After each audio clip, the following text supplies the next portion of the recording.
The tranquility of a late spring afternoon in Boulder, Colorado was violently shattered on June 1, 2025. A pro-Israel rally, a gathering intended for peaceful expression and solidarity, became the scene of an alarming act of violence.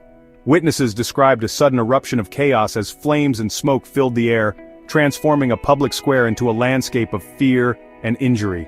The festive atmosphere quickly gave way to screams and the wail of approaching sirens, as attendees scrambled for safety amidst the unfolding horror. This incident, occurring in broad daylight, sent shockwaves far beyond the city limits of Boulder, raising immediate concerns about public safety and the motivations behind such a brazen assault on a peaceful assembly. The initial reports were fragmented, painting a picture of confusion and disbelief among those present. The alleged perpetrator was swiftly identified as Mohammed Soliman, a 45-year-old Egyptian national. His actions on that Sunday afternoon would thrust him into the center of a national conversation regarding terrorism, immigration, and extremist ideologies. Soliman was not a resident of Boulder. He had driven approximately 2 hours from his home in Colorado Springs, a detail that suggested a degree of premeditation in his alleged undertaking. The attack was not a spontaneous outburst, but, as investigations would later indicate, a calculated act targeting a specific group. The choice of a pro-Israel rally as the target immediately pointed towards a potential hate crime, fueled by political or religious animosity, a grim reminder of global conflicts manifesting on American soil. The immediate aftermath of the attack was a scene of frantic activity. Emergency services descended upon the area, working to treat the injured and secure the location. Law enforcement officers, including local police and eventually federal agents, began the arduous task of piecing together the events that had transpired. The visible evidence of the assault, scorched earth, discarded remnants of incendiary devices, and the palpable fear in the eyes of survivors spoke volumes about the intensity of the violence.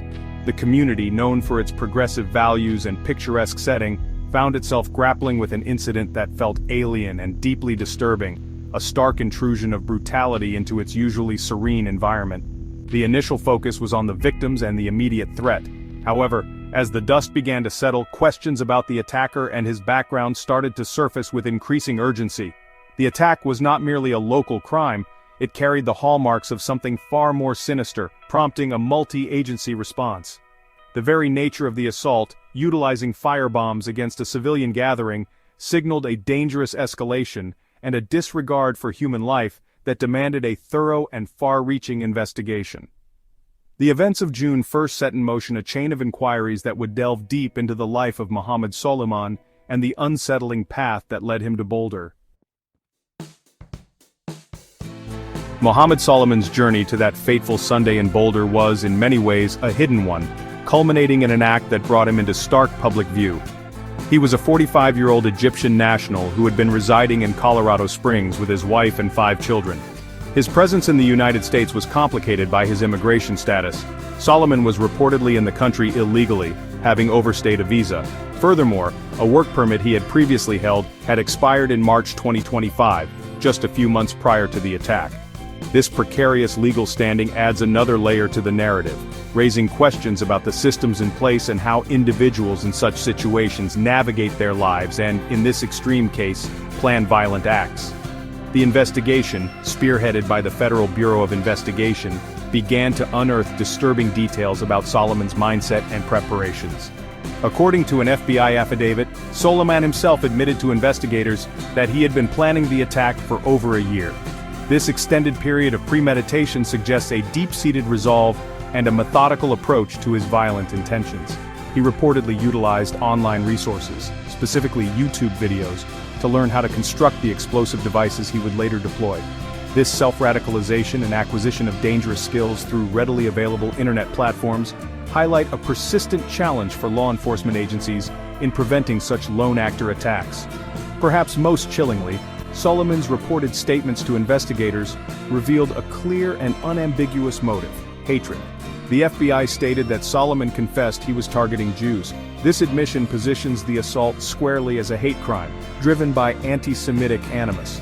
U.S. Attorney J. Bishop Gruel further illuminated Soliman's violent ideations, stating that the suspect admitted he would have used a firearm in the attack had he been able to legally purchase one. Federal laws generally prohibit non-citizens, particularly those in the country illegally, from buying guns, a restriction that, in this instance, may have inadvertently shaped his choice of weaponry, but not his underlying intent to cause harm.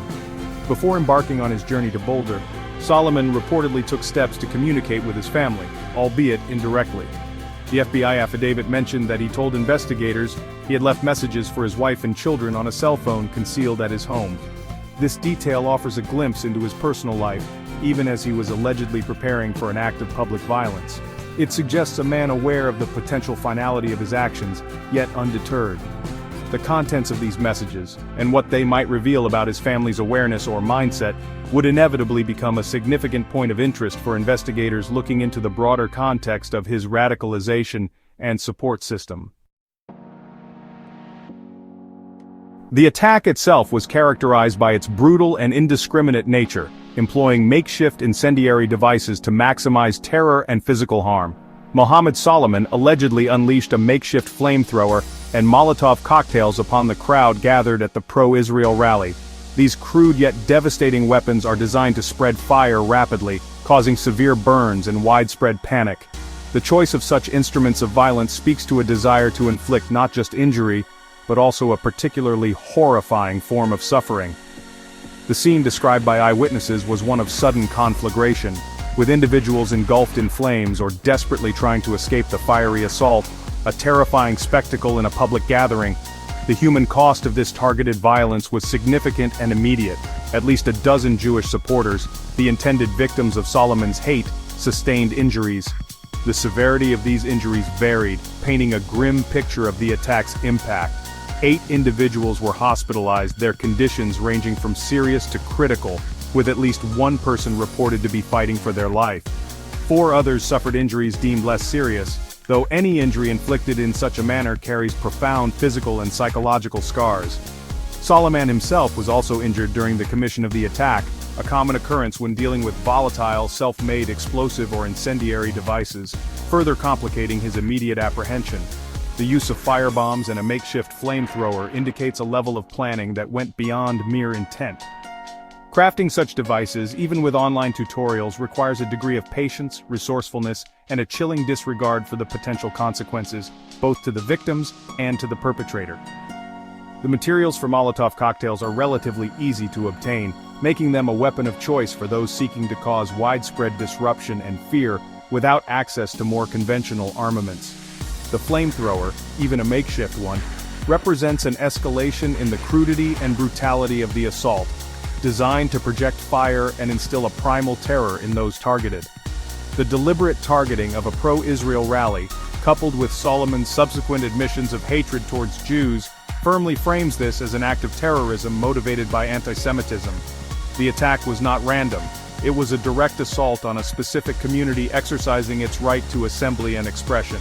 The injuries inflicted were not just physical wounds but also an assault on the sense of safety and security for Jewish communities, both locally in Boulder and more broadly.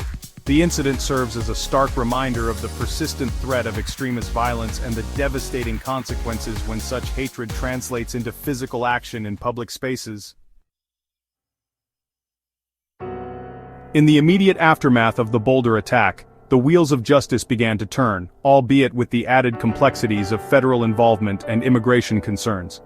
Mohammed Soliman was swiftly taken into custody and now faces a battery of serious federal and state charges.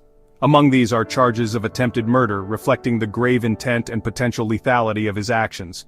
He is currently being held in the Boulder County Jail with bail set at a substantial $10 million, cash only. This high bond underscores the perceived danger he poses to the community and the severity of the crimes he is accused of committing, ensuring he remains detained pending further legal proceedings. The legal ramifications, however, did not stop with the suspect. On June 3, 2025, just 2 days after the attack, Soliman's family, his wife and 5 children, were taken into federal custody. This action was carried out by Homeland Security and Immigration and Customs Enforcement officers. Homeland Security Secretary Kristi Noem announced that the family was detained to investigate their potential knowledge of or support for Soliman's planned attack. This development introduced a significant new dimension to the case, raising questions about familial complicity or awareness, and the extent to which individuals close to a perpetrator might be held accountable or investigated. The prospect of deportation for Soliman's family quickly became a prominent feature of the official response. The White House, in a move that signaled a firm stance, posted a message on the social media platform X on June 3. The post starkly stated, 6 one-way tickets for Mohammed's wife and 5 kids. Final boarding call coming soon. This unambiguous statement suggested that the deportation of Soliman's family was not just a possibility but an imminent likelihood, reflecting a policy of holding families accountable in some measure for acts of terrorism, or at least for immigration violations brought to light by such acts. Official statements from high-ranking government figures reinforced this message of zero tolerance. Secretary of State Marco Rubio issued a stern warning on social media on June 2, 2025, directed at all terrorists, their family members and terrorist sympathizers.